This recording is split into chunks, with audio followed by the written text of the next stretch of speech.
Salam Əskər usta. Aleykümselam, aleykümselam. Anam necəsən? Sağ ol. Buyur, göstər bizə bugün qazan yeməkləri Havalar hansılardır? sərnədir. Hər il olduğu kimi qazanlarımız çölə çıxdı. Başlayaq buradan da. Adı nədir? Nar qorması dana əti ilə. Qəşəng baxın. Bu göbələkli toyuq əti. Bu çoban qovurma quzu əti ilə, yumşaq ətdəndir. Bu bizim Əsas məsələ. soyutma quru ət. Quru ətdən soyutma. Yəni porsiya veririk də bu. Sonra getdik bura. Bu dana qabırğalarıdır onlar.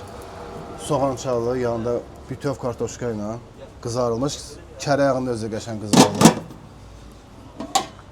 Bu bizim tərəvəzli can ətimizdir.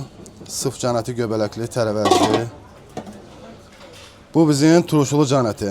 Şabalıdır, qızarmış soğanlı, quyruq, içində quyruğuna qəşəng. Bu da bizim Gürcü mətbəxinə aid olan çəşşulimiz.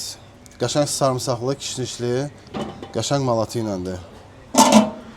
Bir də nə deyə bilərsən qonaqlarımıza? Heç nə deyə bilərəm. Gəlin siz də dadına baxın da, dəyərləndirin.